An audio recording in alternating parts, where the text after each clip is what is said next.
बिस्मिल्लाहिर्रहमानिर्रहीम। अस्सलाम वालेकुम। अच्छा बच्चों, चैप्टर नंबर जो मतलब हमारा यूएचएस का जो यूनिट चल रहा है, यूनिट नंबर 2, उसका आज लास्ट लेक्चर है और इस लेक्चर में हम लोग प्रोजेक्टाइल मोशन को स्टडी करेंगे और इसके बाद बच्चों हम लोग इसको डिस्कस करेंगे, टॉर्क एंड इक्विलिब्रियम को डिस्कस करेंगे। तो ये दोनों चैप्टर्स, दोनों टॉपिक्स एमडी कैट के हवाले से बहुत ही इंपॉर्टेंट है और ये हमारे बच्चों को बहुत अच्छे तरीके से समझ भी नहीं आते। बच्चे कहते हैं सर ये टॉपिक से कॉन्सेप्ट क्लियर नहीं होते। बहुत सारे बच्चे हैं जो भी मतलब इंप्रूवर बच्चे भी होते हैं, वो भी कहते हैं सर हमने बहुत टील लगाई मगर जो है ना हमारा ये प्रोजेक्टाइल मोशन का टॉपिक खत्म नहीं हुआ अच्छे तरीके से, मतलब कॉन्सेप्ट्स नहीं क्लियर हुए, या टॉर्क और इक्विलिब्रियम के टॉपिक से हमारे कॉन्सेप्ट्स क्लियर नहीं हुए। तो बच्चों आप लोगों ने जब ये वीडियो मुकम्मल तौर पर अच्छे तरीके से इस लेक्चर को सुन लेना है, उसके बाद आपको प्रोजेक्टाइल मोशन से रिलेटेड किसी भी चीज की कोई टेंशन नहीं होगी। तो बच्चों स्टार्ट करते हैं। प्रोजेक्टाइल मोशन यूएचएस, ठीक है जी, का जो हमारा एमडी कैट का लेक्चर नंबर है बच्चों, ये इस चैप्टर का ये लेक्चर नंबर 4 है, ठीक है। और टॉपिक नेम जो है बच्चों वो है प्रोजेक्टाइल मोशन। इधर मैं टॉपिक का नाम लिख देता हूं प्यारी सी जुबान में ऐसे करके, प्रोजेक्टाइल मोशन। लो जी,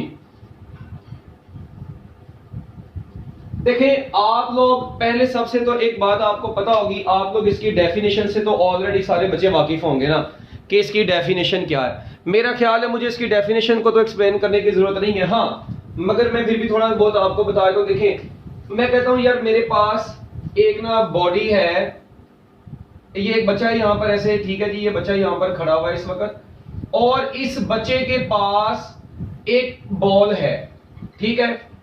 अब ये बच्चा क्या काम करता है बच्चों, इसके पास दो, या तो ये ऐसे बॉडी को सीधा नीचे को फेंक देगा, एक बात, या ऐसा भी हो सकता है ये बॉडी को सीधा ऐसे फेंक दे, ऐसा भी तो हो सकता है कि बॉल को सीधे इधर को फेंक दे या नीचे को फेंक दे, और ऐसा भी हो सकता है बॉल को किसी सर्टेन एंगल पर ऐसे फेंक दे।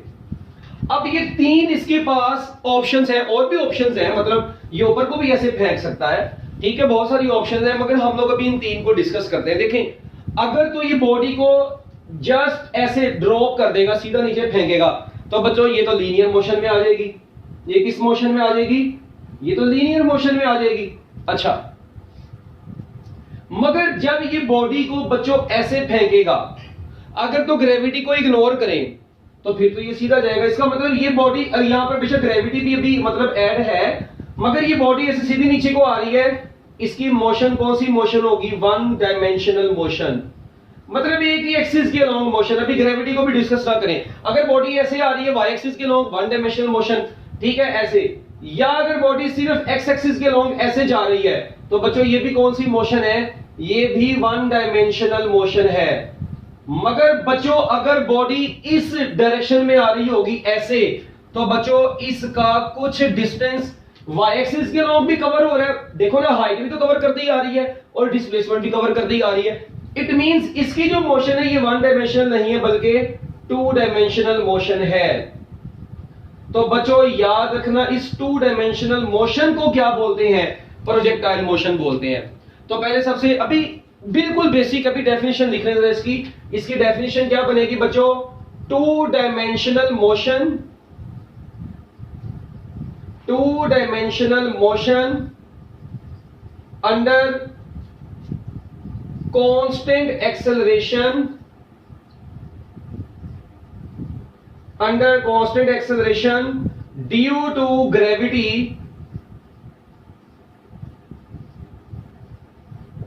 and inertia is called PM।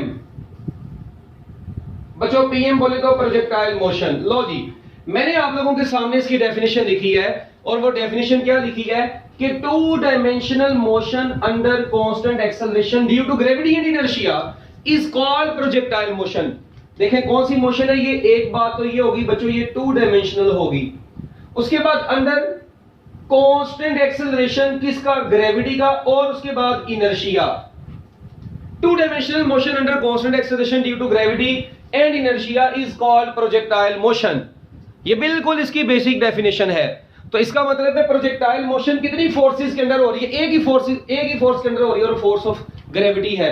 और इनर्शिया क्या चीज है, इनर्शिया वो चीज है जिसकी वजह से इसकी मोशन फॉरवर्ड होगी, वो भी देखते हैं हम लोग। अब ये जो मैंने डेफिनेशन आप लोगों के सामने लिखी है ना, इस डेफिनेशन के बाद थोड़ा सा ना मतलब हम लोग बात को बढ़ाते हैं आगे। देखें हम लोग ना यहाँ पर प्रोजेक्टाइल को, ठीक है, आपको पता है वो ऑब्जेक्ट जो प्रोजेक्टाइल मोशन परफॉर्म करता है उस ऑब्जेक्ट को प्रोजेक्टाइल बोलते हैं, ठीक है ना।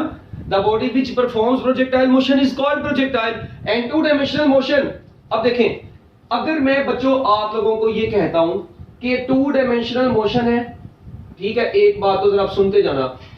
टू डायमेंशनल मोशन यानी एक्स एक्सिस के अलोंग भी है और बच्चों किसके अलोंग भी है, वाई एक्सिस के अलोंग भी। ऐसी है ना, बॉडी में दो तरह की मोशन होगी, एक्स एक्सिस के अलोंग वो फॉरवर्ड डायरेक्शन में आ रही है और बच्चों वाई एक्सिस के अलोंग वो डाउनवर्ड डायरेक्शन में आ रही है। एक तो ये चीज होगी। अच्छा अगर किसी बच्चे ने इसको ज्यादा डिटेल में समझना है, मतलब इसके बेसिक चीजें, वो प्रोजेक्टाइल मोशन की ऑलरेडी मैंने एक वीडियो यूट्यूब के ऊपर दी है, आप लोग वो भी देख सकते हैं। अच्छा फॉरवर्ड एक्स एक्सिस के अलोंग है, इसको मैं बच्चों हॉरिजॉन्टल मोशन भी बोल सकता हूं, और वर्टिकल ये वाई एक्सिस के अलोंग है, इसको मैं वर्टिकल बोल सकता हूं, ठीक है। और आपको पता है motion of a body along x axis as well as y axis is called projectile motion. Forward plus downward motion, forward भी डाउनवर्ड भी, forward plus downward motion of a body is called projectile motion. Motion of a body in horizontal as well as vertical direction is called projectile motion. और आपको पता है forward ये किसकी वजह से आती है, देखिए अगर मैंने बॉडी को आगे फेंका तो ये आगे आगे किसकी वजह से आ रही है बच्चों, याद रखना ये फॉरवर्ड डायरेक्शन में आती है ड्यू टू इनर्शिया। ये फॉरवर्ड डायरेक्शन में किसकी वजह से आती है, इनर्शिया की वजह से आती है। जबकि वर्टिकल डायरेक्शन में किसकी वजह से आती है, ड्यू टू ग्रेविटी आती है। इसका मतलब कि वाई एक्सिस के अलोंग नीचे को आ रही है ग्रेविटी की वजह से, इसको नीचे को कौन लेके आ रहा है, ग्रेविटी, और आगे को कौन लेके जा रहा है, इसका इनर्शिया। इसका मतलब ये हुआ कि टू डायमेंशनल मोशन बनी है इन दो चीजों की वजह से। So two dimensional motion under constant acceleration due to gravity and inertia is called projectile motion. मेरा ख्याल है इसमें तो कुछ मुश्किल नहीं था, बिल्कुल अभी बेसिक बातें हो रही हैं। अच्छा अगर अब मैं आप लोगों को यहां पर एक चीज ये पूछता हूं कि बताएं एक्स एक्सिस के अलोंग कौन सी फोर्स है, भाई इनर्शिया फोर्स है, no, it means there is no force along x-axis but there is gravitational force along y-axis. It means force along y-axis is not zero, this force is gravitational force, but due to inertia is not a force, it means there is no force along horizontal direction. तो बच्चों मुझे बताओ जब fx 0 होगा तो acceleration along x axis भी क्या हो जाएगा, जीरो, और एक्सेलरेशन अलोंग वाई एक्सिस बच्चों कितना हो जाएगा, वो जी के बराबर हो जाएगा, क्योंकि फोर्स ग्रेविटेशनल है तो एक्सेलरेशन भी ग्रेविटेशनल एक्सेलरेशन होगा। इट मींस देखें यहां पर एक्सेलरेशन जीरो हो गया है। जब एक्सेलरेशन जीरो होता है तो आपको पता है उस जगह पर वेलोसिटी क्या होती है, कांस्टेंट। इट मींस vx क्या रहेगा, कांस्टेंट रहेगा। मगर आपको पता है वर्टिकल डायरेक्शन में ग्रेविटेशनल एक्सेलरेशन आ गया, इट मींस ये एक्सेलरेशन जीरो नहीं रहा। जब जीरो था तो वेलोसिटी कांस्टेंट थी, तो क्या जब एक्सेलरेशन आप लोगों के पास आ जाता है वेलोसिटी कांस्टेंट होती है, नहीं। इसका मतलब मैं कह सकता हूं vy is not equal to constant. फिर अक्सर बच्चे पूछते हैं सर vy अगर कांस्टेंट नहीं है तो फिर बताइए कैसे होगा, चेंज होगा, कैसे होगा। अब मैं आपको इसके लिए बता दूं कि vy वर्टिकल कंपोनेंट डिक्रीज भी कर सकता है, क्योंकि चेंज का मतलब डिक्रीज भी कर सकता है, नॉट कांस्टेंट है ना, और इंक्रीज भी कर सकता है। याद रखना जब बॉडी को, जब प्रोजेक्टाइल अपवर्ड जा रहा होता है तो उसका वाई कंपोनेंट क्या करता है बच्चों, अपवर्ड केस में वाई कंपोनेंट डिक्रीज करता है और डाउनवर्ड केस में वाई कंपोनेंट इंक्रीज करता है। मैं भी डायग्राम बनाऊंगा उसमें आप लोगों को फिर ये क्लियर हो जाएगा। अभी तक मैंने आपको बिल्कुल बेसिक बातें बताई हैं, और वो क्या बताइए जी, two dimensional motion under constant acceleration due to gravity and inertia is called projectile motion. Motion of a body along x axis as well as y axis is called projectile motion. Forward plus downward motion of a body is called projectile motion. Horizontal plus vertical motion of a body is called projectile motion. Motion of a body due to inertia and gravity is called projectile motion. motion of a body in which fx is 0 and fy is not 0 is called projectile motion. The type of motion in which acceleration along x-axis is 0 but acceleration along y-axis is gravitational acceleration is known as projectile motion. The type of motion in which horizontal component of the velocity remains constant but vertical component of the velocity changes is known as projectile motion. तो बच्चों ये सारी की सारी definitions आपके सामने इस वक्त मौजूद हैं. वो कैसे इंक्रीज करते हैं, क्यों डिक्रीज करते हैं, वो तो बाकी बातें तो सारी बात की है ना हमारी. अच्छा, अब इसके बाद हम लोग नेक्स्ट चीज की तरफ चलेंगे कि ना प्रोजेक्टाइल मोशन में इसका मतलब है, प्रोजेक्टाइल मोशन में मैं यहां पर ये भी कह सकता हूं कि वी आई एक्स या वी एफ एक्स ये आपस में बच्चों क्या हुआ करेंगे, हमेशा इक्वल हुआ करेंगे. ठीक हो गया. अच्छा, अब ना हम लोगों ने जो चीज, क्योंकि वेलोसिटी कांस्टेंट मींस इनिशियल और फाइनल सेम होगी, अभी देखते हैं. अब हम लोग प्रोजेक्टाइल मोशन के डिफरेंट केसेस पढ़ेंगे. क्या पढ़ेंगे बच्चों? डिफरेंट केसेस पढ़ेंगे. उनमें से पहला केस, इसको मैं लिखूंगा बच्चों केस नंबर 1. अच्छा, पहला केस कुछ ऐसे है. ये y एक्सिस है, ये x एक्सिस है.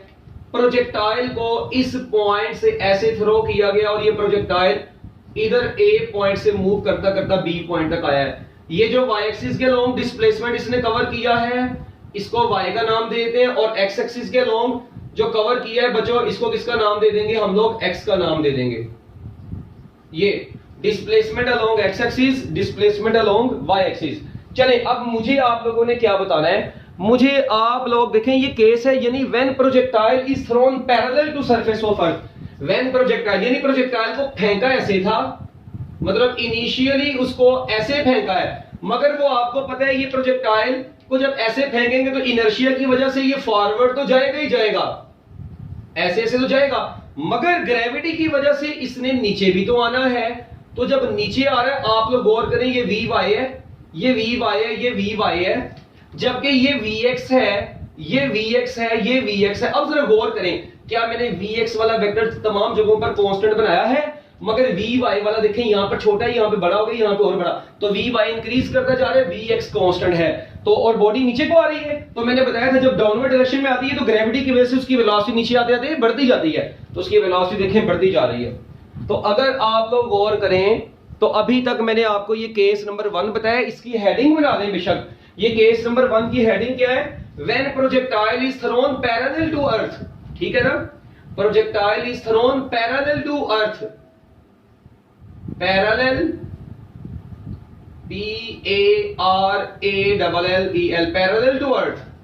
जब प्रोजेक्टाइल को अर्थ के पैरेलल फेंका है, ये तब वाला केस है. तो बच्चों इस केस में जो प्रोजेक्टाइल हॉरिजॉन्टल डिस्प्लेसमेंट कवर करता है उसका फार्मूला याद रखना है, VIX × T होता है. इसकी डेरिवेशन है पूरी, मगर उसकी हमें जरूरत नहीं है. अच्छा, वर्टिकल डिस्टेंस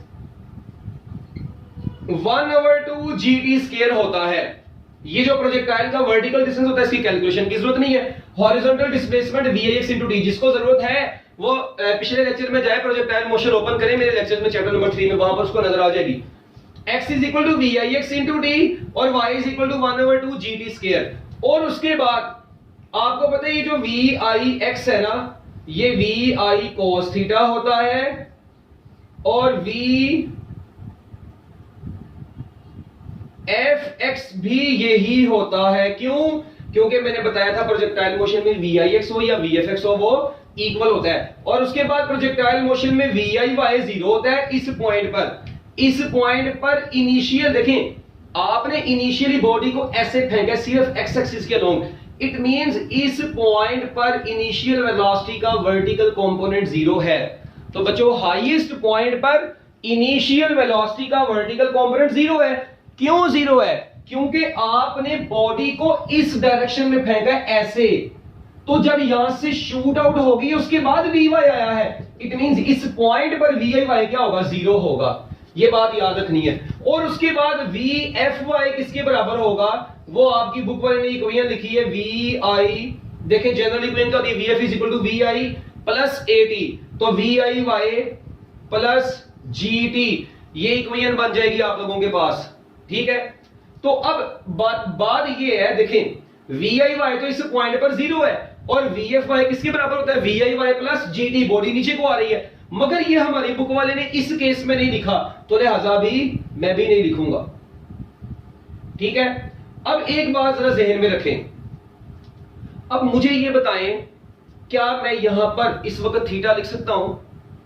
अब जरा सुनना इधर एक इंटरेस्टिंग चीज, ओ भाई आपने तो अर्थ के पैरेलल फेंके, ये थीटा इस वक्त 0 डिग्री है, ये थीटा इस वक्त 0 डिग्री मींस VIX, VI और VFX ये सारे सेम है, मतलब ये जो VIX है यही इस वक्त VFX है और यही इस वक्त VI है, तो मैं VIX की जगह पर इस केस में VIY भी लिख सकता हूं, मतलब VIX भी लिख सकता हूं, VFX भी लिख सकता हूं, VI अकेला भी लिख सकता हूं, क्योंकि ये थीटा इस वक्त 0 डिग्री पैरेलल टू अर्थ फेंका हुआ है। ठीक है, तो इस हमारी बुक वाले ने बस इसका फार्मूला लिखा है x का और y का, उसने इन दोनों को डिस्कस नहीं किया। तो एक बात याद रखें, cos 0 1 है तो VIX is equal to VI is equal to VFX है, इसमें जब पैरेलल टू अर्थ फेंका हुआ है ना तो थीटा 0 है और VIY तो वैसे ही यहां पर 0 है।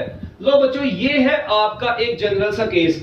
अब इधर से ना, इधर से ये जो दो फार्मूलाज हैं, एक ये वाला और ये वाला, ये बहुत ज्यादा यूज होते हैं। अगर आप लोग थोड़ा सा गौर करें ना, मैं इधर लिख सकता हूं y1 over y2 is equal to t1 over t2 का होल स्क्वायर। ये यूज हो गए एमसीक्यूज में बहुत ज्यादा। दो प्रोजेक्टाइल्स हैं, उनको थ्रो किया गया है, वो इतने टाइम रेशियो उनकी इतनी है, तो इतने टाइम रेशियो में वो जमीन तक आ रहे हैं, बताएं उनकी हाइट रेशियो क्या होगी, तो उनके वर्टिकल डिस्प्लेसमेंट रेशियो जो होगी उनके टाइम रेशियो के स्क्वायर के बराबर होगा। अब इसी तरह अगर दो प्रोजेक्टाइल सेम वेलोसिटी थ्रो किया गया है तो उनकी टाइम रेशियो उनके हॉरिजॉन्टल डिस्प्लेसमेंट की रेशियो की इक्वल आएगी। तो यहां से डिफरेंट एमसीक्यू बन सकते हैं। मैं आपको ऐसे भी कह सकता हूं, देखें अगर मैं बच्चों आप लोगों को y दे दूं, ठीक है, आपको क्या प्रोवाइड कर दूं, y प्रोवाइड कर दूं और प्रोजेक्टाइल का जमीन तक आने का टाइम प्रोवाइड कर दूं। मैं आप लोगों से पूछता हूं कि चले भी मुझे ये बताएं क्या नाम है अपना, ये देखें बल्कि लिखने एमसीक्यू इधर मैं लिखवा देता हूं आप लोगों को। इसको जरा मैं इरेज करता हूं पहले,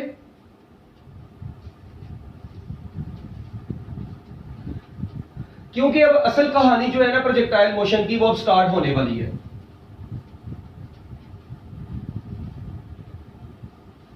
अच्छा, अब ना एक चीज पे जरा आप लोगों ने गौर करना है। देखें, अगर मैं आपको कहता हूं यार एक प्रोजेक्टाइल है, ठीक है जी, क्वेश्चन है, अब ये एमसीक्यू है आपके लिए, ये नहीं, मैं आपको कहता हूं यार ये जो हाइट है ना, यहां से प्रोजेक्टाइल यहां से इधर तक आया, ठीक है, ओके।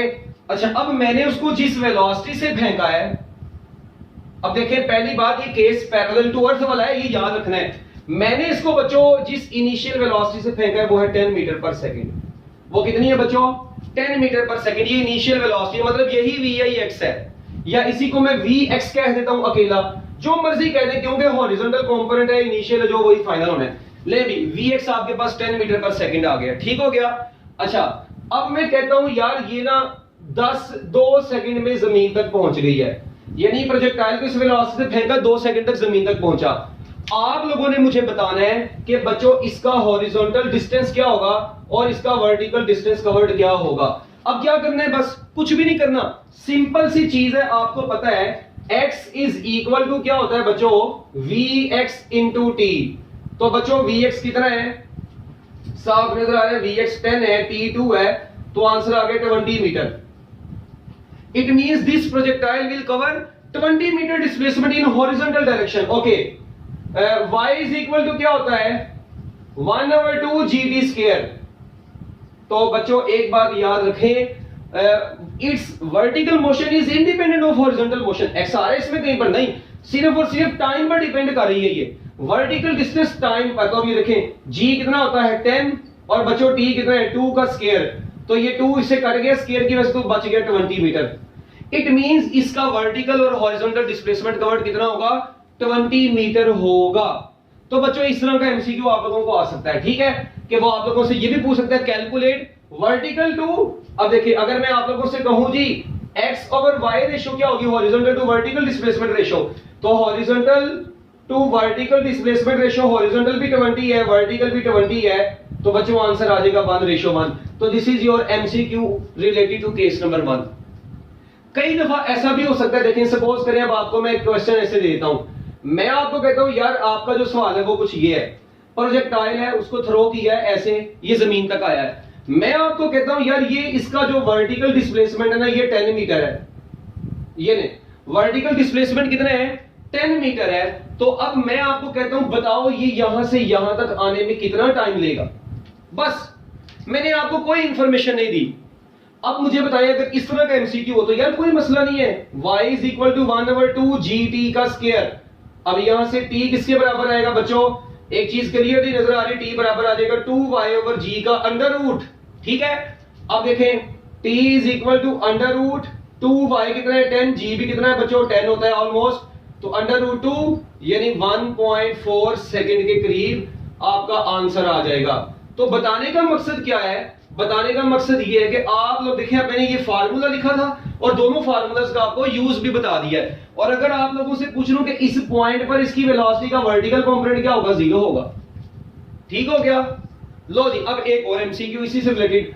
अब देखिए अगर मैं आपको एमसीक्यू पेपर में कुछ ऐसा दे दूं, मैं आपको कहता हूं जी एक प्रोजेक्टाइल को थ्रो किया है, उसका हॉरिजॉन्टल डिस्प्लेसमेंट मैं कहता हूं 10 मीटर है, ठीक है, और इसको फेंका मैंने किस वेलोसिटी से है, मैंने इसको फेंका 2 मीटर पर सेकंड की वेलोसिटी से है। बताएं कितना टाइम लेगा ये जमीन तक आने में। क्या करेंगे अब हॉरिजॉन्टल डिस्प्लेसमेंट और वेलोसिटी दी है, फार्मूला क्या लगेगा, x is equal to vx into t, so t will be equal to x over vx। What is x 10, vx is 2, so answer will be 5 second, so I think so what is difficult, nothing। तो बच्चों ये था जी आपका projectile motion का पहला case, ठीक है, जिससे रिलेटेड आप लोगों को डिफरेंट टाइप के एमसीक्यूज आ सकते हैं। अब जब आपके पास देखें अगर मैं आप लोगों को सीधी सी बात है ये मतलब कोई सी भी अब वैल्यूज देता हूं तो आप लोग ये फार्मूला लगाएं, आप लोगों के पास आंसर्स आ जाएंगे, ठीक हो गया। लो भी बच्चों अब आगे चलते हैं हम लोग। तो अब हमारा केस नंबर 2 स्टार्ट होगा, ठीक है, इसको आप लोगों ने नोट कर दिया होगा मुझे उम्मीद है। अब केस नंबर 2 में हम लोगों ने क्या पढ़ना है, केस नंबर 2 की हेडिंग है when projectile is thrown parallel to surface of earth. बच्चों केस नंबर 2 जो है वो क्या है, sorry when projectile is thrown at certain angle with earth. Case number 2 when projectile is thrown at certain angle with earth, when projectile is thrown at certain angle with earth। बच्चों जब projectile को certain angle से throw किया जाएगा, when projectile is thrown at certain angle with earth, जब projectile को जमीन से किसी सर्टेन एंगल से फेंका जाएगा, मतलब ये कि ये कुछ ऐसी डायग्राम बन जाएगी। अब मैं अब इस डायग्राम से ना बहुत सारे कॉन्सेप्ट्स निकालूंगा, बहुत सारे कॉन्सेप्ट्स, तो आप लोगों ने जरा इसको ध्यान से समझ लेना है। लो भाई अगर प्रोजेक्टाइल को किसी सर्टेन एंगल पर फेंकें ऐसे, बच्चों पहली बात तो ये ऐसे प्रोजेक्टाइल का हम लोगों ने फिजिक्स की दुनिया में क्या नाम रखा है, इसका बच्चों हम लोगों ने नाम रखा हुआ है ओब्लीक प्रोजेक्टाइल। क्या नाम रखा हुआ है बच्चों, ओब्लीक प्रोजेक्टाइल हम लोगों ने इसका नाम रखा हुआ है कि प्रोजेक्टाइल को जब किसी सर्टेन एंगल पर थ्रो किया जाता है। आप देखें जब मैं इसको किसी सर्टेन एंगल पर थ्रो करूंगा तो बच्चों एक बात तो ये जहन में रखें कि जब इसको थ्रो किया ना इसकी वेलोसिटी ऐसे ऐसे, मतलब मैं इन पॉइंट्स को शो कर देता हूं। देखें क्या इस पॉइंट पर इसकी वेलोसिटी का वर्टिकल कंपोनेंट और हॉरिजॉन्टल कंपोनेंट दोनों मौजूद होंगे। अच्छा मैं ना जितना हॉरिजॉन्टल कंपोनेंट है ना बच्चों, आपको पता है पूरी प्रोजेक्टाइल मोशन में horizontal component of velocity constant रहता है। ये नहीं, मैंने पूरी प्रोजेक्टाइल मोशन में हॉरिजॉन्टल कंपोनेंट को क्या रखा है, कांस्टेंट रखा है, इसको नहीं मैंने छेड़ा, ये हॉरिजॉन्टल कंपोनेंट इज कांस्टेंट। अच्छा व्हाट अबाउट वर्टिकल कंपोनेंट, इसको ब्लैक कलर से शो कर देते हैं। वर्टिकल कंपोनेंट पहले शुरू में ज्यादा है, फिर कम हो गया, फिर और कम हो गया, इस पॉइंट पर पहुंच के वर्टिकल कंपोनेंट 0 हो जाता है, उसके बाद दोबारा बढ़ता है, फिर बढ़ता है और फिर यहां पर बढ़ता जा रहा है। इट मींस वी वाई बच्चों क्या करता जा रहा है, वी वाई ऊपर जाते वक्त डिक्रीज करते हैं क्योंकि ग्रेविटी के अगेंस्ट बॉडी जा रही है, और नीचे आते आते वो इंक्रीज करते हैं क्योंकि ग्रेविटी की डायरेक्शन में बॉडी आ रही है। जबकि जो Vx है ये थ्रू आउट द मोशन क्या रहता है, कांस्टेंट रहता है। सो लो भाई, एक तो बात यहां पर ये चीज डन हो गई। इस पॉइंट को जहां से इसको फेंका है इसको बोलते हैं पॉइंट ऑफ लॉन्चिंग।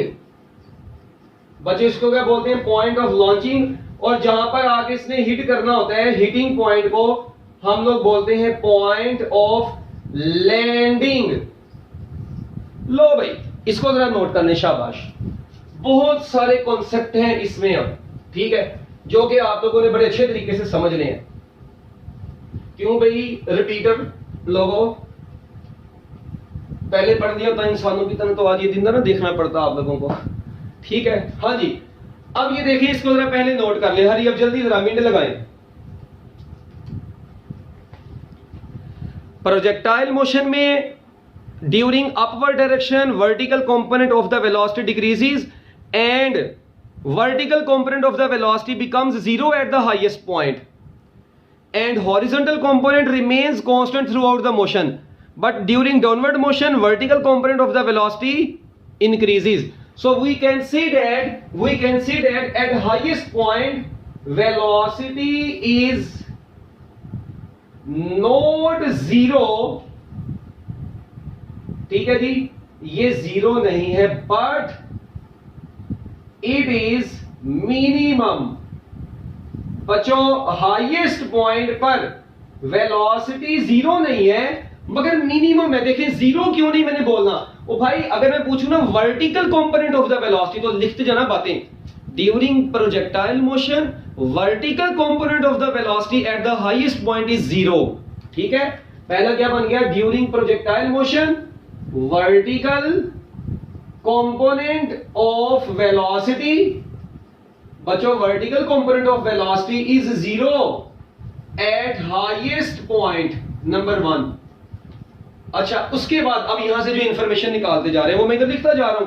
उसके बाद नंबर 2 पर vertical component of the velocity zero, उसके बाद हॉरिजॉन्टल कंपोनेंट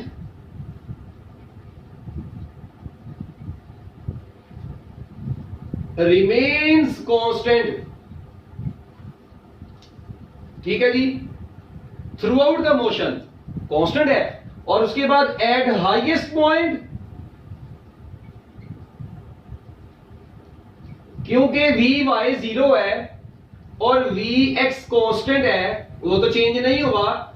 इसका मतलब ये हुआ कि एट हाईएस्ट पॉइंट दोनों में से एक कंपोनेंट जीरो हो गया, तो भाई एक तो है ना। So velocity is not zero, it is minimum due to Vx, ठीक है जी। हाईएस्ट पॉइंट पर वेलोसिटी जीरो नहीं है, हाईएस्ट पॉइंट पर बच्चों वेलोसिटी जीरो नहीं है, बल्कि it is minimum due to Vx, ये मिनिमम है Vx की वजह से, ठीक है। ये तीसरा पॉइंट भी हो गया। अब चौथा पॉइंट इसके बारे में क्या है, eight highest point, at highest point acceleration is constant, not maximum, not minimum. Acceleration is constant and this acceleration is equal to gravitational acceleration. At the highest point acceleration is constant। अक्सर बच्चे कहेंगे sir velocity तो zero हो गई है, और भाई projectile motion under gravity है, ग्रेविटी तो नहीं ना जीरो, ये तो ग्रेविटेशनल एक्सेलरेशन उसका रहेगा। तो याद रखना, वैसे भी इसकी डेफिनेशन क्या थी, two dimensional motion under constant acceleration due to gravity. तो at highest point acceleration is constant, not zero. उसके बाद पांचवा point, at highest point kinetic energy is not zero, it is minimum, ठीक है। काइनेटिक एनर्जी भी zero नहीं है, ठीक है, बल्कि ये क्या है, मिनिमम है। और कोई बच्चा मुझे बता सकता है कि इस काइनेटिक एनर्जी का फार्मूला क्या होगा यहां पर? तो बच्चों एक बात याद रखना, काइनेटिक एनर्जी का फार्मूला होता है 1/2mv²। तो मेरी बात सुने, एट द हाईएस्ट पॉइंट, इधर मैं लिखने लगा हूं जो बात, kinetic energy at the highest point में इधर h लिख देता हूं, इज इक्वल टू 1/2m। तो वेलोसिटी का क्या आएगा, x कंपोनेंट का स्क्वायर आएगा ना। Eight the highest point velocity का बच्चों कौन सा आएगा कंपोनेंट, x कंपोनेंट का स्क्वायर आएगा। तो आपको अभी पता है कि x कंपोनेंट का आंसर क्या था, आप लोगों ने पढ़ा हुआ है भाई vx जो होता है वो तो vi cos थीटा होता है, ठीक है, या vx is equal to v cos theta. Horizontal component तो cos थीटा, तो इसका स्क्वायर तो ये बन गया 1/2mv square cos square theta. और आपको पता है ये जो 1/2mv स्क्वायर होगा ये मैक्सिमम काइनेटिक एनर्जी होगी, जो ओरिजिनल काइनेटिक एनर्जी होगी बॉडी की, जिससे फेंका है आपने इनिशियली, ठीक है। तो बच्चों मैं कह सकता हूं फाइनली मेरे पास एक रिलेशन आ गया कि kinetic energy at the highest point is equal to, इसकी जगह पर क्या आ गई, काइनेटिक एनर्जी मैक्सिमम, यानी ओरिजिनल काइनेटिक एनर्जी या maximum kinetic energy, maximum kinetic energy into cos square theta. लो बच्चों एक फार्मूला आप लोगों के सामने ये आगे, इसको आप लोगों ने पैक कर लेना है और शार्पर डबल कर लेना है। तो ये देखते जाए आप लोग, हाईएस्ट पॉइंट की बातें होती जा रही हैं। हम लोगों ने अभी तक कितनी बातें कर ली हैं, हाईएस्ट पॉइंट पर काइनेटिक एनर्जी का फार्मूला, हाईएस्ट पॉइंट पर vertical component of the velocity, और उसके बाद हाईएस्ट पॉइंट पर एक्सेलरेशन क्या होता है, हाईएस्ट पॉइंट पर वी वाई क्या होता है, वी एक्स क्या होता है, ठीक है, ये सारी बातें कर ली हैं। इसके बाद बच्चों अब मुझे ये बताएं eight highest point, 6th point, eight the highest point, हाँ जी, हाईएस्ट पॉइंट पर मोमेंटम का फार्मूला क्या होगा। मोमेंटम इज गिवन बाय, हाँ जी, मुझे बताएं P इज इक्वल टू बच्चों क्या होता है, और यार मोमेंटम का फार्मूला होता है mv, मगर हाईएस्ट पॉइंट पर क्या होगा, तो मैं लिख दूं momentum at the highest point is equal to m vx। अब vx बच्चों कितना होता है, v cos थीटा। ओ भाई mv ये वाला मिलके मैक्सिमम मोमेंटम नहीं बना देगा, और cos थीटा साथ आ गया। इट मींस मैं कह सकता हूं at the highest point momentum at the highest point is equal to maximum momentum cos of theta. लो जी मैक्सिमम मोमेंटम cos थीटा, ये आपके पास मोमेंटम की इक्वेशन आ गई है हाईएस्ट पॉइंट पर। बच्चों during projectile motion momentum eight highest point, kinetic energy eight highest point. ठीक हो गया, क्या ये बातें आप लोगों को याद हो जाएंगी। मैं उम्मीद करता हूं कि आप लोगों को ये सारी बातें समझ आ रही होंगी, वेरी इजी है, ठीक है। अच्छा इसके बाद एक चीज और लिखें, एट हाईएस्ट पॉइंट, ठीक है जी, यहां पर लिख रहे at highest point, at highest point ये वाला, ठीक है, छठा पॉइंट लिखें, छठा point, 6th point, at highest point, हाँ जी, angle between velocity and acceleration is 90 degree. बच्चों वेलोसिटी और एक्सेलरेशन के दरमियान में जो एंगल होता है वो कितने डिग्री होता है, 90 डिग्री होता है। वो कैसे, ओ भाई ये देखो एक्सेलरेशन इधर किस डायरेक्शन में, मुझे बताएं। एक्सेलरेशन तो ग्रेविटेशनल एक्सेलरेशन डाउनवर्ड डायरेक्शन में है। इट मींस हाईएस्ट पॉइंट पर acceleration is equal to g downward है, और वेलोसिटी इधर है, तो एंगल कितना बन गया, 90 degree. So during projectile motion eight the highest point angle between velocity and acceleration is 0 degree. और एक आपस की बात बताऊं, इनका एंगल 0 डिग्री होने की वजह से, इनका एंगल 0 डिग्री होने की वजह से मैं ये भी कह सकता हूं a dot v is equal to 0, क्योंकि आपको पता है dot product of two perpendicular vectors is equal to 0। So dot product of two perpendicular vectors is 0। It means at highest point dot product of velocity and acceleration is 0।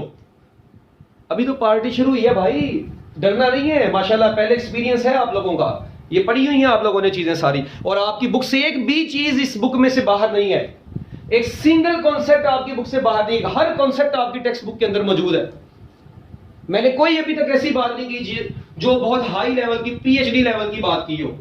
तो बच्चों इसके बाद अब next point 6 के बाद हम लोग चलते हैं अब 7 पॉइंट की तरफ। ये जो नोट कर लिए हैं आप लोगों ने, इनको पैक करते जाएं। अच्छा भाई, अब हाईएस्ट पॉइंट पर जो वेलोसिटी थी वो भी हो गई, ठीक है। अब एक बात सुने, एक्सेलरेशन भी हो गया, मोमेंटम भी हो गया, काइनेटिक एनर्जी भी हो गई। अब बात करते हैं at highest point momentum of the body is अपना potential energy is given bye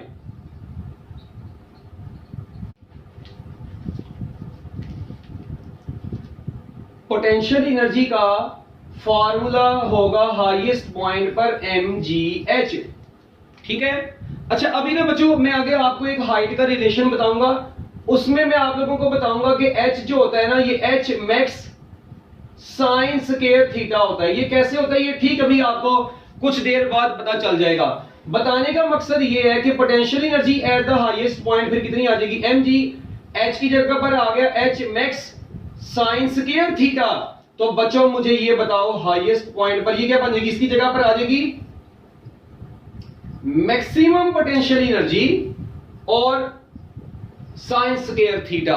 तो हम लोग इसको ऐसे भी लिख सकते हैं potential energy at the highest point is equal to maximum potential energy sine square theta.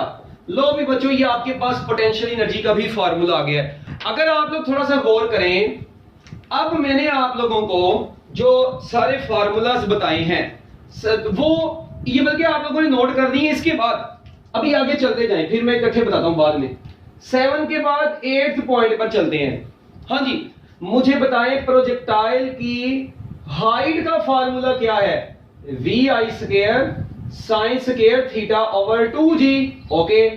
अच्छा हाइट के बाद टाइम ऑफ फ्लाइट का फार्मूला क्या होता है, 2vi sign theta over g। ठीक है। इसके बाद आप लोगों ने बताना है 10th पॉइंट के रेंज ऑफ प्रोजेक्टाइल का फार्मूला क्या होता है, v i square sine 2 theta over g। बच्चों ये टोटल 3 फार्मूलाज मैंने आप लोगों के सामने लिखे हैं, हाइट का, टाइम ऑफ फ्लाइट का और उसके बाद रेंज ऑफ प्रोजेक्टाइल।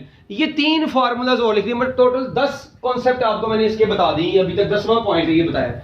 अब इधर देखिए जरा, आपको पता है मैक्सिमम हाइट के लिए बच्चों थीटा 90 डिग्री होता है, मैक्सिमम टाइम के लिए थीटा 90 डिग्री होता है और मैक्सिमम रेंज के लिए थीटा 45 डिग्री होता है। क्योंकि साइन के साथ 1 लेके आना है, इधर 90 लगाएंगे साइन 91 हो जाएगा, इधर 90 लगाएंगे साइन 91 हो जाएगा, इधर 90 लगाया साइन 180 हो जाएगा। इसलिए थीटा को 45 डिग्री लेना है। तो बच्चों मेरी बात सुने, अगर थीटा को 90 डिग्री पुट करें तो मैक्सिमम हाइट का फॉर्मूला बन जाएगा v i square over 2g। इधर मैक्सिमम टाइम ऑफ फ्लाइट का फॉर्मूला बन जाएगा 2vi ओवर g। इधर मैक्सिमम रेंज का फॉर्मूला बन जाएगा v i square over g। तो लो भी बच्चों maximum height of the projectile का फॉर्मूला भी आ गया, मैक्सिमम टाइम का फॉर्मूला भी आ गया और मैक्सिमम रेंज का फॉर्मूला भी आप लोगों के पास आ गया है। अच्छा इसी के आगे एक मजे की बात मैं आपको बताता चलूं, अगर मैं ये इन तीनों को वापस इसी इक्वेशन में ले जाऊं ना, इन तीनों को वापस उसी इक्वेशन में ले जाऊं तो बच्चों h इज इक्वल टू देखें ये we i square over 2g की जगह पर क्या आ जाएगा h मैक्स, तो ये बन गया h max sine square theta. ये लो, ये वो फार्मूला था जो मैंने आपको ऊपर बताया था। ओ भाई ठीक है। इसके बाद ये देखिए अभी यहां पर क्या आएगा 2vi ओवर g की जगह पर t मैक्स, तो t is equal to t max sine theta. और उसके बाद बच्चों अब देखें यहां पर ये इसको आप लोग इधर ले जाएं v i square over g, तो ये बन जाएगा r is equal to r max sine 2 theta. लो भी बच्चों ये आप लोगों के पास तमाम बातें मैंने आपको बता दी हैं। अच्छा अब ना एक बात बड़ी ही इंपॉर्टेंट जो ये है, इधर से टाइम ऑफ फ्लाइट से 2 एमसीक्यू बनते हैं। देखें एक है ऊपर जाने का टाइम, देखिए टाइम ऑफ फ्लाइट कौन सा टाइम है, पॉइंट ऑफ लैंडिंग से हाइट से वापस नीचे आने तक का, मतलब total time to reach maximum height कितना होगा, time taken by the projectile to reach maximum height.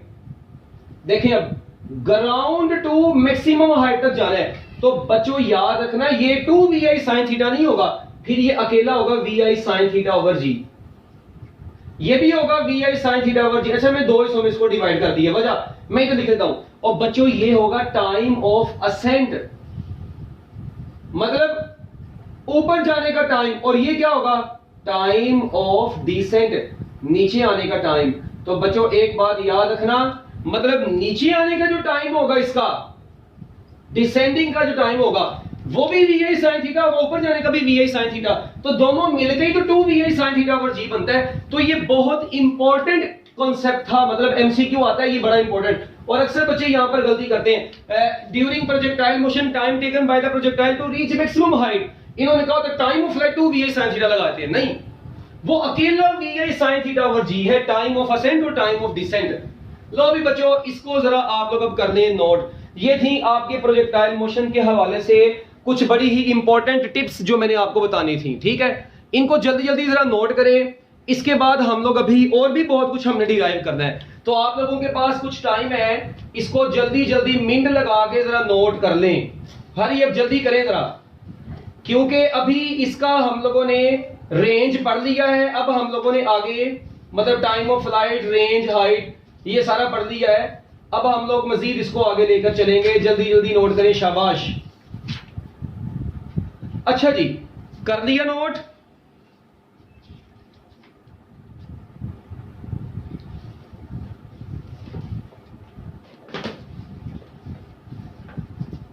ओ भाई जल्दी जल्दी करो ना, करो ना, करो ना, जल्दी करो।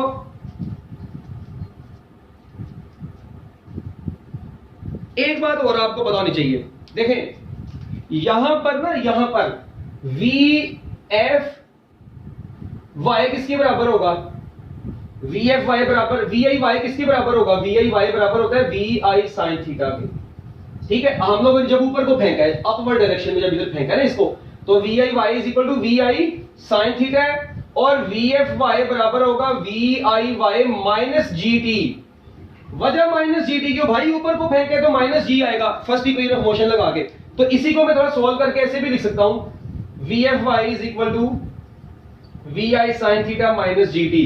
तो प्रोजेक्टाइल मोशन में ये मतलब ऑब्लिक प्रोजेक्टाइल में वी आई वाई का फार्मूला और वी एफ वाई का फार्मूला ये भी आपको आने चाहिए। V f y is equal to v i sine theta, sorry v i y is equal to v i sine theta, v f y is equal to v i sine theta minus g t, ठीक है, ये आपको पता होने चाहिए। और उसके बाद आपको ये भी पता है जो रिजल्टेंट वेलोसिटी होती है उसका फार्मूला क्या होता है? Square root v square f x plus v square f y, ठीक है, ये आपकी बुक के फार्मूलाज है जो मैं आपको बता रहा हूं। लो जी, अब एक बात जो आप लोगों ने अपने पल्ले से बांधनी है वो क्या है? देखें मैं अब आपको ना इनका ओवरऑल एक टेबल बताता हूं, ठीक है, मतलब वो टेबल आप लोग बना लेंगे ना, आप लोगों के लिए सारे मसाइल ही सोल्व हो जाएंगे।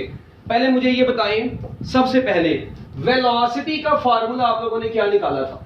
हाँ जी, आप लोगों ने पढ़ा था eight the highest point velocity is maximum velocity, साथ में आ गया था कोस थीटा। अगर आपको याद हो हाईएस्ट पॉइंट पर वेलोसिटी जो थी वो वी कोस थीटा थी। चलो वी मैक्स ना लिखो, अकेला वी कोस थीटा लिख लो, हालांकि वो मैक्स ही है जिससे फेंका है उसको। अच्छा, उसके बाद आप लोगों ने मोमेंटम का फार्मूला पढ़ा, at the highest point is equal to maximum momentum, और साथ में आ गया था कोस थीटा, ठीक है। उसके बाद kinetic energy at the highest point, बच्चों वो क्या पढ़ी? Kinetic energy, maximum kinetic energy, और साथ में क्या आ गया था? कोस स्क्वायर थीटा, ऐसा ही है। अच्छा, इसके बाद बच्चों आप लोगों ने potential energy at the highest point is equal to maximum potential energy sine square theta. लो भाई, ये आप लोगों ने वेलोसिटी का, मोमेंटम का, ठीक है, काइनेटिक एनर्जी का और पोटेंशियल एनर्जी का, ये आप लोगों ने फार्मूलाज पढ़े थे। मैं इधर लिख लेता हूं इसको ऐसे, इसको अब जरा पैक कर देते हैं।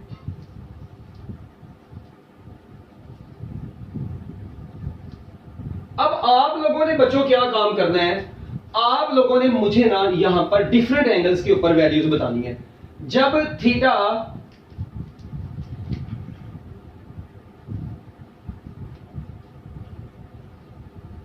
ये चलो भाई, अगर थीटा 0 डिग्री होगा, अगर थीटा 30 डिग्री हो, अगर थीटा 45 डिग्री हो, अगर थीटा 60 डिग्री हो, ठीक है, इसके बाद अगर थीटा 90 डिग्री हो, ये लो 0 डिग्री, 30 डिग्री, 45 डिग्री, 60 डिग्री और 90 डिग्री, बस इतना ही रखते हैं, इसको भी इरेज कर देते हैं। लो भाई बच्चों, अब मुझे आप लोगों ने कुछ इनके ना एमसीक्यूज के मतलब आंसर्स बताने हैं। चलो भाई मुझे ये बताओ कि थीटा जब 0 डिग्री होगा, ठीक है, हाँ जी, हाईएस्ट पॉइंट पर वेलोसिटी क्या होगी? हाईएस्ट पॉइंट पर वेलोसिटी अपनी, क्योंकि थीटा 0 डिग्री पर हाईएस्ट पॉइंट पर वेलोसिटी मैक्सिमम वेलोसिटी के बराबर आ जाएगी। इट मींस मैं यहां पर कह सकता हूं कि if theta is equal to 0 degree, velocity at the highest point will become equal to maximum velocity. What about momentum? हाँ जी, momentum at the highest point कितना होगा बच्चों? Momentum at the highest point, क्योंकि थीटा 0 डिग्री है, cos 0 1, तो maximum momentum के बराबर आ जाएगा। अच्छा, व्हाट अबाउट काइनेटिक एनर्जी? बच्चों अगर थीटा 0 डिग्री होगा तो kinetic energy at the highest point is equal to maximum kinetic energy, क्योंकि cos 0 1 है। और उसके बाद थीटा जब 0 डिग्री होगा तो potential energy at the highest point will B 0, क्योंकि थीटा 0 है तो sin 0 0 हो गया। अच्छा, उसके बाद 30 डिग्री के ऊपर velocity at the highest point will be equal to √3/2 into v, क्योंकि आपको पता है cos 30 डिग्री √3/2 होता है। उसके बाद यहां पर देखें momentum at the highest point, हाँ जी, cos 30 डिग्री √3/2, तो बच्चों √3/2 ऑफ मैक्सिमम मोमेंटम। इसके बाद kinetic energy at the highest point, kinetic energy at the highest point will become equal to cos 30 कितना होता है बच्चों? cos 30 होता है √3/2 ना, तो √3/2 करेंगे तो वो उसका स्केल लेंगे 3/4 ऑफ मैक्सिमम काइनेटिक एनर्जी आ जाएगा। डन। इसके बाद potential energy at the highest point will be equal to, हाँ जी, maximum potential energy divided by 4, क्योंकि sin 30 1/2 होता है, 1/2 का स्केल लेंगे तो 1/4 हो जाएगा। ओके, इसके बाद 45 डिग्री की अगर बात करें तो बच्चों हाईएस्ट पॉइंट पर वेलोसिटी 1/√2 ऑफ मैक्सिमम वेलोसिटी आ जाएगी v max। इसी तरह यहां पर मोमेंटम भी कितना आ जाएगा? Momentum at the highest point is equal to 1/√2 maximum momentum. इधर kinetic energy at the highest point 1/2 of kinetic energy max आ जाएगी। अब 1/2 काइनेटिक एनर्जी मैक्स क्यों आया बच्चों? कौन बताएगा कि 1/2 मैक्स काइनेटिक एनर्जी? क्योंकि cos स्केल थीटा है 45 डिग्री, 1/√2 स्केल की वजह से 1/2। What about potential energy? sin scale 1, तो ये भी बच्चों आ जाएगा 1/2 मैक्सिमम पोटेंशियल एनर्जी, ठीक है, at the highest point. Okay, तो इसका मतलब है when projectile is thrown at 45 degree at the highest point, kinetic energy and potential energy are equal to each other. Very important MCQ. इसके बाद theta 60 degree पर highest point पर √3/2 v max आ जाएगा। और बच्चों यहां पर थीटा 90 होगा तो हाईएस्ट पॉइंट पर वेलोसिटी क्या हो जाएगी? वैसे ही 0 हो जाएगी। उसके बाद मोमेंटम की बात करते हैं, momentum at the highest point, हाँ जी, अब cos कितना होता है? cos 60 डिग्री √3/2 होता है, सॉरी, और जब cos 60 की बात करें फिर 1/2 आना है, पेंडू लोगों, ये 1/2, यहां पर भी क्या आएगा? 1/2 मैक्सिमम मोमेंटम। यहां पर क्या आ जाएगा? Kinetic energy at the highest point, हाँ जी, cos 60 डिग्री कितना होता है? 1/2, तो स्केल लेंगे तो 1/4 maximum kinetic energy. And what about potential energy? Potential energy at the highest point will become equal to sin 60 degree √3/2, तो 3/4 मैक्सिमम पोटेंशियल एनर्जी आ जाएगी, Pe max। इधर भी लिख लें Pe max। ओके, सिमिलरली बच्चों एक चीज और अब आप लोग अपने ज़हन में रखेंगे, हाँ जी, थीटा 90 डिग्री तो momentum at the highest point is 0। What about kinetic energy? Kinetic energy at the highest point, हाँ जी, थीटा 90 तो 0, जबकि potential energy at the highest point is equal to maximum.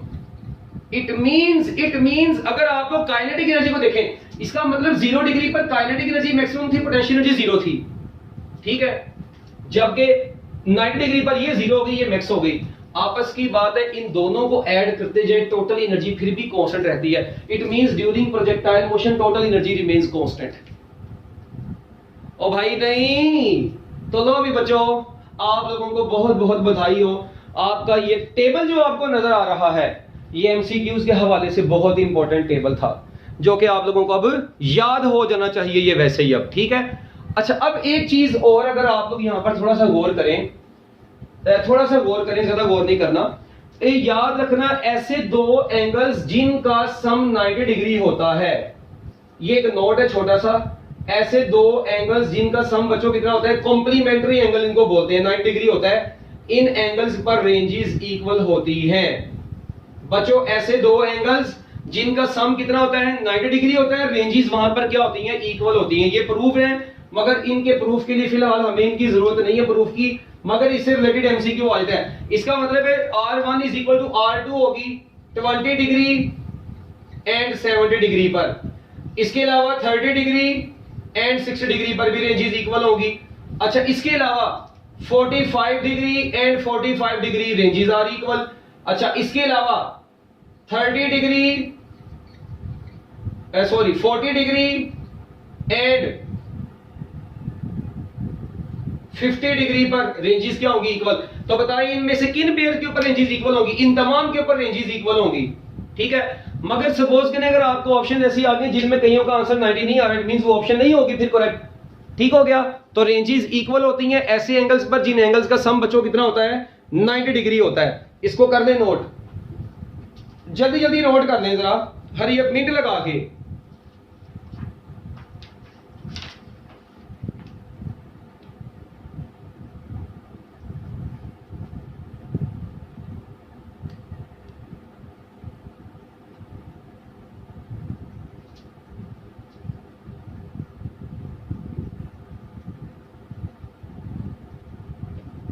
हाँ जी, कर दिए इसको नोट बच्चों, इसको नोट करें, मेरा ख्याल कर लिया होगा टेबल को। अच्छा, इसके बाद बच्चों अब अगली बात,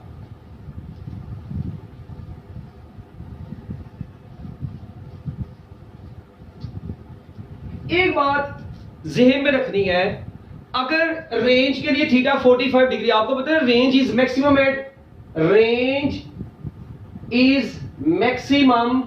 एट 45 डिग्री, ठीक है, मैं मानता हूं। मगर देखिए, अगर आप लोगों के पास थीटा 45 डिग्री हो ही ना बच्चों, अगर theta is not equal to 45 degree, अगर थीटा 45 डिग्री ना हो तो बच्चों फिर हम लोग क्लोजर एंगल कंसीडर करते हैं। तो जो 45 डिग्री के सबसे करीब होगा उस पर रेंज सबसे ज्यादा होगी। नहीं समझ लगी? एमसीक्यू लिखे, range of projectile is maximum for, एक एमसीक्यू आया पेपर में कि range of projectile is maximum for A B C D. अच्छा, range of projectile is maximum for option C जी 30, 40, 70, 90। अब बचे वहां पर कहते सबसे बड़ा एंगल 90 ये लगा दो। ओ भाई नहीं, वो एंगल जो 45 डिग्री के बहुत करीब होगा वो आपका आंसर होगा। So the range of projectile is maximum for 45 degree. जब जाहिर बात है 45 नहीं है तो फिर 45 के करीब तरीन ऑप्शन देखेंगे आप लोग, तो आंसर है इसका 45 डिग्री, ठीक है।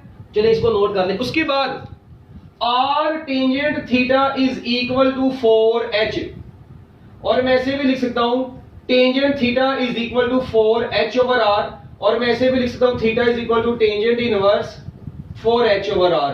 बच्चों ये एक रूल है, ये बहुत ही मतलब इंपॉर्टेंट है और आपकी टेक्स्ट बुक में न्यूमेरिकल में भी यूज हुआ है। देखें, बताएं किस एंगल पर रेंज ऑफ प्रोजेक्टाइल हाइट की इक्वल हो जाएगी। आप देखें, अगर हाइट और रेंज आपस में इक्वल हो जाएंगी तो मुझे बताएं theta is equal to tangent inverse 4 बचेगा, और आपस की बात है टेंजेंट इनवर्स 4 जो होता है 76 डिग्री होता है। तो ये चीज आप लोगों ने याद रखनी है। रेंज, अब देखें ये डायरेक्ट निकल गया, ये शॉर्टकट है, ठीक है जी, ये शॉर्टकट है, इसको याद रखने का। और भाई ठीक है कि रेंज ऑफ प्रोजेक्टाइल और हाइट के दरमियान में ये रिलेशन है। और देखिए अगर थीटा 45 डिग्री है तो रेंज ऑफ प्रोजेक्टाइल, ठीक है जी, हाइट के इक्वल। अगर थीटा 45 डिग्री हो जाए, अब यहां से एक एमसीक्यू आता है, if theta is equal to 45 degree, तो बच्चों एक बात याद रखना, अगर थीटा 45 डिग्री हो गया ना तो 4h is equal to r, tangent 45 degree 1 होता है तो r is equal to 4h आ जाएगा, और r ओवर h जो होगा वो 4 ओवर 1 के बराबर होगा। ये भी एमसीक्यू है कि बताएं 45 डिग्री के ऊपर प्रोजेक्टाइल के रेंज और हाइट की रेशो किसके बराबर होती है? तो याद रखना 45 डिग्री के एंगल के ऊपर प्रोजेक्टाइल की रेंज और हाइट की रेशो 4/1 होती है, और अगर रेंज और हाइट इक्वल हो जाए तो थीटा 76 डिग्री होता है। बिल्कुल बेसिक एमसीक्यूज है ये मैं आप लोगों को बता रहा हूं, और ये बड़े इंपॉर्टेंट है, ये पेपर में आते भी हैं।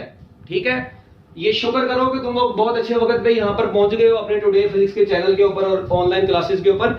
ये एक चीज आप लोगों को मैंने प्रोजेक्टाइल मोशन की बता दी, हालांकि मैं गोली करवा के आगे भी जा सकता था, मैंने शेड्यूल के मुताबिक मैं, हालांकि मैं 1 घंटे का लेक्चर है, फिर भी मैं चाह रहा हूं कि नहीं आप लोग बच्चे इसको अच्छे तरीके से तैयार करें। भाई मेरा आधा घंटा ज्यादा लग जाएगा, कल को आपका फ्यूचर बन जाएगा।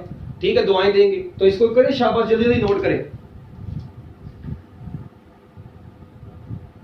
लो भाई एक बात अब यहां पर और है, आखिरी formula h is equal to g t square over 8, h is equal to g t square over 8, इसका भी फाइनल फार्मूले का प्रूफ है मगर हमें जरूरत नहीं है। This is the relation between range and height, ये था बच्चों रेंज और हाइट के दरमियान का रिलेशन, और बच्चों ये रिलेशन है height and time of flight के दरमियान का रिलेशन।